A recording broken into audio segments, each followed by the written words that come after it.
ఒకసారి చూద్దాం. లూకా సువార్త 18వ అధ్యాయానికి వెళ్దాం. మన దేవుడు ఏం తెలియపరచాడు మీరు చెప్పాలి. అందరూ కూడా ఏం చెప్పారు సరే వాక్యం తీసేసా చెప్పండి ఇప్పుడైనా. వారు విసుగగా ప్రార్థన చేయుచుండు వల్లనే. హల్లెలూయా హల్లెలూయా. విసుగగా మనం ఏం చేస్తూ ఉండాలంట? ప్రార్థన చేస్తూ ఉండాలని. ఎంతమంది దైవజనులు వచ్చినా, ఎవరు ఏ రకంగా మాట్లాడినా, ఏ రకంగా వాక్యాలు తీసినా, ఏ రకంగా మన కొరకు బోధ చేసినా దేవుని మాట ఎప్పుడు ఒకలాగే ఉంటది. దేవుడు చూపించే మాట ఎప్పుడు ఒకలాగే ఉంటది.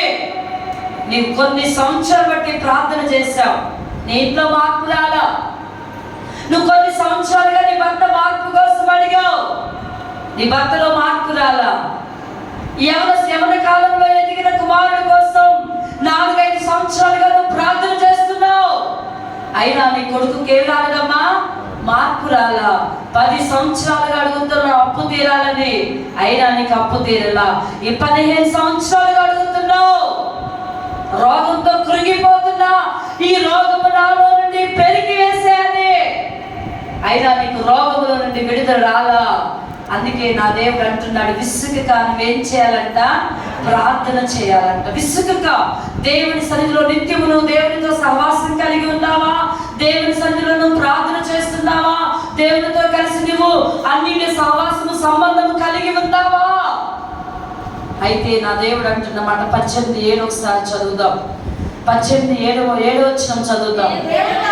దేవుడు తాను ఏర్పరచుకున్న వారు దివారాత్రులు తన గురించి మొరపెట్టుచుండగా వారికి న్యాయమును తీర్చడా.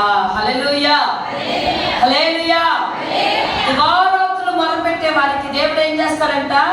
న్యాయాన్ని తీరుస్తాడంట. నీకు న్యాయం కావాలా? నువ్వు అడిగిన విషయాల్లో గెలుపు కావాలా? నువ్వు అడుగుతున్న విషయాల్లో దేవుని సన్నిధిలో నువ్వు అడుగుతున్న ప్రతి విషయంలో నీవు అద్భుతమైన కార్యాన్ని పొందుకోవాలి అంటే న్యాయము తీర్చే దేవుడు నీ పక్షాన ఉన్నాడు. న్యాయము తీర్చగలిగిన దేవుడు నీతో ఉన్నాడు. అందుకే నీ దేవుడు అంటున్నాడు, నీకు న్యాయము నేను తీర్చలేనా? ఎంతమందిని విసిగిపోయి ఉన్నారు ప్రార్థనలో? ఒకసారి యథార్థంగా చేద్దాం. ఎంతమందిని అడిగిన విషయాలు అవ్వట్లేదని విసిగిపోయి ఉన్నారు? మీరు చెయ్యట్లేదంటే దేవుడు ఎంత చెప్పిన మాట నిజమే. మీరు ప్రార్థన చేయట్లా. మీరు ప్రార్థన ఇందా దేవుడు అదే అన్నాడు, నాతో మాట్లాడేవారే లేకపోయారు, నేను పిలవగా పలికేవారు కూడా లేరు. దేవుడు అంటున్న న్యాయము తీరుస్తానమ్మా. విసుగక దేవుని సన్నిధిలో మనం ఏం చేయాలంట? ప్రార్థన చేయాలంట. గొప్ప